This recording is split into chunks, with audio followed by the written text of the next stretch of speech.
Finally,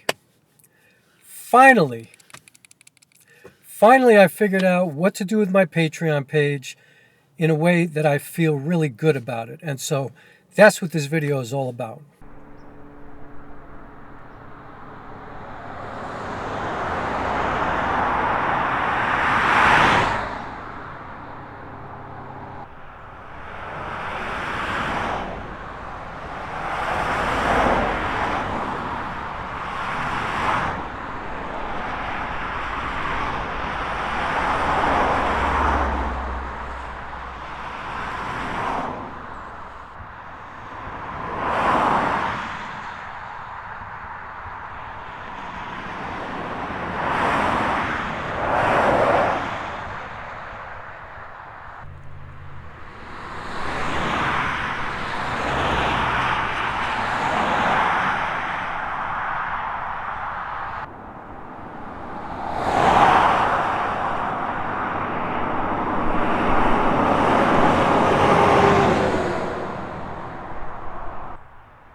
All right, for those who care, I am shooting with my Panasonic GH7 micro 4/3 camera, and I am adapting my Minolta 28mm f2.8 Telesor vintage manual lens.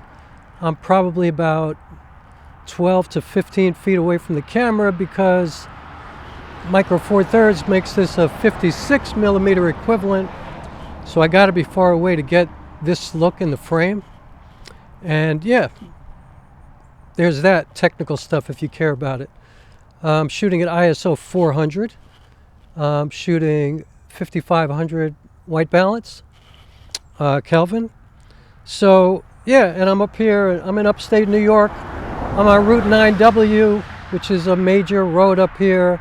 I am in the middle of nowhere. There's an old abandoned building behind me that I like. I kind of like the way this looks from this angle. I think this proves to you that you're not going to get nearly the blurry background out of a wide-angle lens using micro 4/3 unless I just want to do a headshot, you know.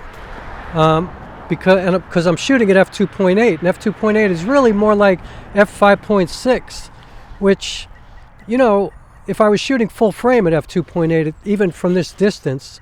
Well, first of all, if I was shooting if I was shooting at 28mm on a full frame camera from this distance, I would look this big. Like I would have to move way, way up to get this same perspective, but I would get a much blurrier background, mostly because I'm much closer to the camera. And then you combine that with the aperture, and thus the issue between micro 4/3 and full frame. If you really want to have more flexibility with a blurry background, you definitely have an advantage with full frame. You know, I mean, you also have an advantage with how much light gets on the sensors, so shooting in low light is a lot easier and more convenient with full frame. But in my opinion, you know, it is, I think, an advantage if you can have full frame camera. It is an advantage to shoot because you have more flexibility. It doesn't mean it's better. It doesn't mean it's more capable.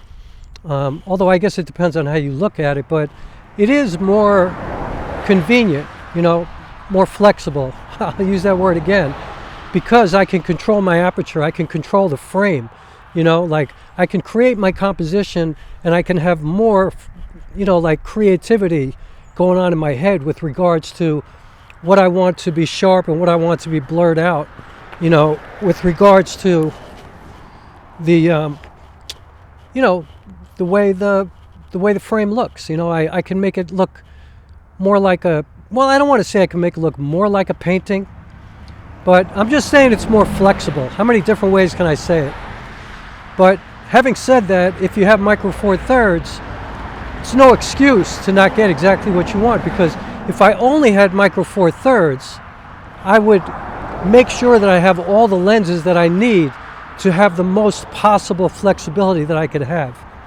In other words, if I wanted this to look more blurry in the background, I would get, say, a 9mm T2.1.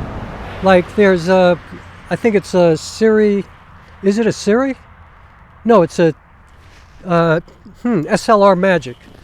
There's an SLR Magic 10mm T2.1, which would mean it's wider, so I could get closer to the camera. And the aperture is T2.1, so it's faster than this lens, so it would give me a greater opportunity to get more of a blurred background if I wanted that, you know. There are micro four thirds lenses that have that 0.095 aperture. That gives you more flexibility. So I think the key is if you're only using a micro four thirds camera, like say a GH7 or a Blackmagic camera or something like that, then it's all about the lenses. And it's all about the lenses regardless. But with a full frame camera, you could be a little bit lazier with your lenses in terms of, you don't have to have f1.4 or 1.8 is blazing fast, 2.8, even f4 is like really fast for a full frame camera. And I think if you're using a full frame camera, I don't think you ever really need anything faster than f4. But f2.8 is cool to have. That gives you more flexibility with moving closer or further away from the camera. It just gives you more options, So I guess, the advantage of having something like a GH7 is that it's like a movie making machine. You have all the filmmaking tools, all the tools that help you with your exposure and anamorphic modes and things like that. You have XLR on the camera for your audio. Like, you just have everything you need to make a film. And for a full frame camera, you're going to be paying a lot more money to have that. You're going to have to get like a FX6 or something like that, or you're going to have to spend upwards of $6,000, $8,000, $10,000 to have the same thing. But I could easily live with just this camera if I had to. But my main camera is a Panasonic S5, so I have a full frame camera. Doesn't have good autofocus. I literally never turn on the autofocus, but I'm happy with what I have because it gives me all the flexibility that I need in the workflow that I choose to work in. So it works really well for me. So there's that technical kind of portion of today's video. And I'm not even a technical guy, and perhaps I have misspoken at the beginning of this video in certain moments, but I think if you're a fair-minded person and you're a filmmaker or somebody who makes art, I think you understand everything that I'm saying. I've been thinking a lot about why I document everything. And I do document everything. And I think a lot of it has to do with the fact that I don't have like hardly any pictures or videos of myself when I was little, my family and stuff, and I don't really have any documentation. And nobody on this earth has any idea what the first 3 months of my life were. I was in 3 different foster homes the first 3 months of my life. I found out that I even had different names. But there's no documentation of what happened. And, think about the first 3 months of your child, Like, a lot happens in those first 3 months, right? Like, 3 months seems like kind of like an eternity when you're going through it. When you have a new baby. I mean, I don't know, I don't have any kids, but I've been around people with kids, and I know those first 3 months are really important. And so, yeah, there's very little documentation of me when I was young, and also there's this whole thing where I didn't allow my father to take pictures of me when I was growing up playing ball, and I don't even know why, but I had this whole thing where I was like embarrassed to have a father walking around with a camera around his neck taking pictures of me at football practice or basketball practice or baseball or whatever. And I forbid him basically to take my pictures. And, like the good guy that he was, and maybe he wasn't being the greatest father, he relented and he didn't take any pictures of me. So there are literally no pictures of me in some of the most important moments of my childhood, which kind of sucks now. I was happy about it then, but now it sucks. And so I think that's part of why I like to document everything now. Because, especially in this age of social media and this scrolling life that I talk about a lot, I think it's really important to, I think everybody documents everything. Like, I'm not somebody who documents when I'm eating dinner with somebody or by myself or cooking, or I don't do that. You know what I mean? I don't let you know I'm in the bathroom. I am stepping in my car. I don't do that. But I do document, like I do this almost every day, you know? I talk into the camera because I kind of want to be able to look back and see where I was at from day to day. You know, like I watched an interview with David Letterman this morning, and I realized that he used to go out every day and have to come up with things to talk about with people every day. And so his show over 30 years is like a running documentary of culture, you know, interviewing these celebrities most of the time, sometimes, you know, scientists or interesting people, but mostly celebrities, you know, artists. And it was a documentation of what was going on in the culture for many, many, many years, which is really interesting. You know, it's really interesting to go back and look at those old videos, those old films of people on talk shows, watching them, you know, talk about what's going on, you know, the events of the day. And so I like to do that myself. I'm thinking of a project that is going to be only for my Patreon. And I've been struggling with even having a Patreon. That's why I don't push it so much, because, you know, first of all, my Patreon members, I'm so grateful to them, because I know that they're supporting me just because of who I am as an artist, you know. That's it. And most of them are people who've seen me on stage or watched my movies or see me live in the theater. They know my work. They know what I do. They know what I stand for. They know all of it. And so I really appreciate that. But on the other hand, I feel like, you know, if I'm having somebody contribute money to me every month, even if it's just $3 or $15 or $35 or whatever it is, I should give them something unique that's, you know, separate from YouTube, separate from everything else. And I've never been able to quite come up with what that's going to be. And I finally think I came upon what I'm going to do. And it happened totally by accident the other night. I talked about this a little bit in my last video, which, by the way, my last video, I looked at it this morning and I was like, wow, that looks like shit. And I realized I was so kind of messed up in the head because I had just lost a friend and I wasn't really thinking about color grading properly, and I was just messing with things, and I wasn't paying attention. I wasn't of my own head, and just made me realize I have so much more to learn. And anyway, I digress.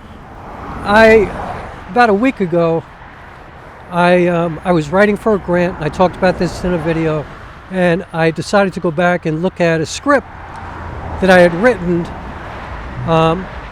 about a play that was supposed to open in 2020 called the Red Plaid Suitcase, and obviously it got shut down because of COVID.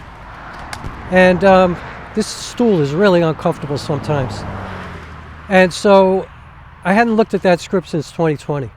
You know, I was really disappointed when that show got canceled, and yeah, it was a bad situation for me. So I hadn't looked at that script in a while, and I finally looked at it the other day, and it just filled me with everything. You know, like I was filled with so much goodness and so many positive feelings and creativity and affirmation and all of it, because I looked, you know, I read this entire script. It's like I performed the play.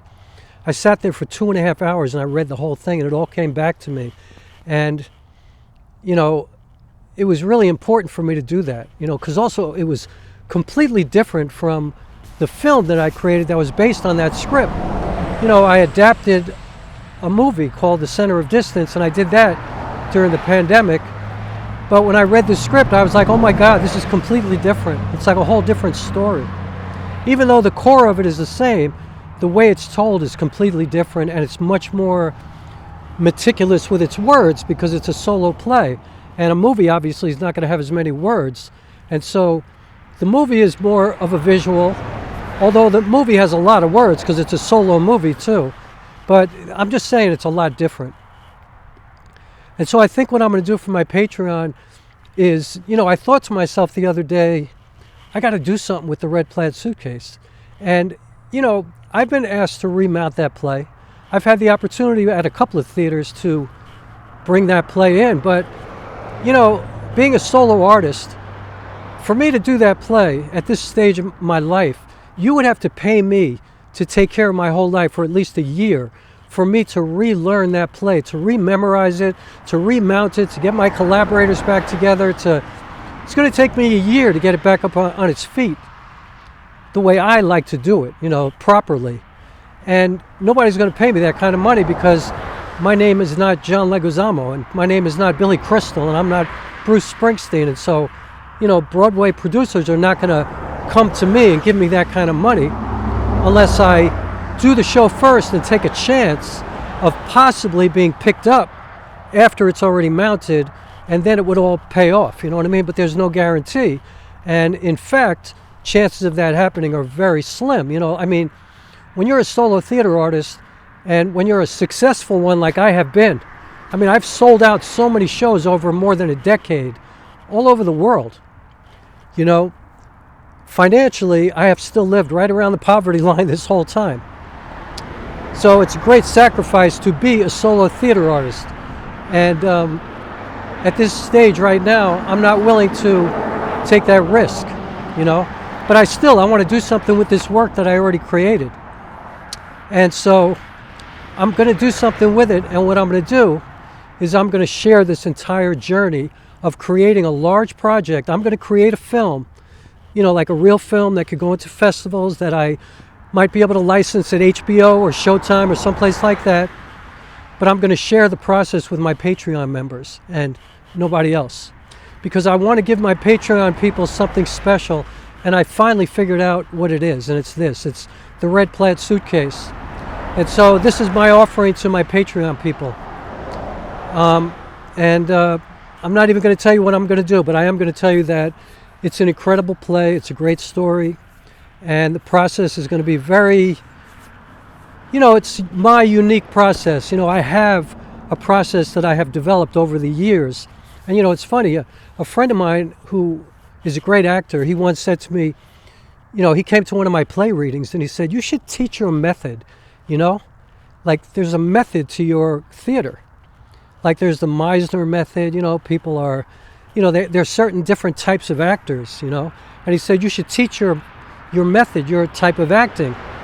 And I thought that was so crazy because it's so unique to me. And I always think, like, nobody else would even do this because it's so crazy. The way I develop my work, like I give my entire life to this work. You know, I immerse myself fully in it. But he said to me, well, maybe if you share it, you could find a way to kind of slimline that a little bit and have more of a life, too, at the same time, you know, and be able to have more balance. You know, like maybe that will kind of identify the important parts of it for you and define it more, you know, in a sharper way so that you can kind of pinpoint what it is that you do instead of just saying, I'm giving over my whole life to this process. So in a way, that's what I'm going to do now with Patreon. And I don't know if it's going to show me that I can give any less to the process because I'm about to give my whole life to this process again. However, because it's already written, you know, and already kind of worked out, like I already blocked it out, I already did the lights, I already did everything. So I'm kind of taking this gigantic foundation of work that's already been done, and I'm going to create something new with these filmmaking skills that I've developed over the last 5 years now, almost 5 years. So it's going to be a really interesting process. I'm really excited about it, and what I'm also excited about is I'm going to be able to do something that I've never done before in my whole career, which is work on 2 major projects at the same time. I have never been good at multitasking, but because the Red Plaid Suitcase is done and very clear in my mind, and I know what it is, I know where I'm going, I know the beginning, I know the exposition, I know the end, I know all of it. I can also continue to work on this other big project that I'm working on at the same time that has nothing to do with the Red Plaid Suitcase, and I feel like I'll be able to compartmentalize my creative life in a way that I've never been able to do in the past. So, yeah. So if you're interested, it would be my honor to have you on my Patreon, you know, not only for the support, but also, you know, I get great feedback from my Patreon members, you know, and that's what I'm all about. Like every play that I've ever worked on, I've always done, you know, play readings for years all over the country, doing Q&As to learn from the audience.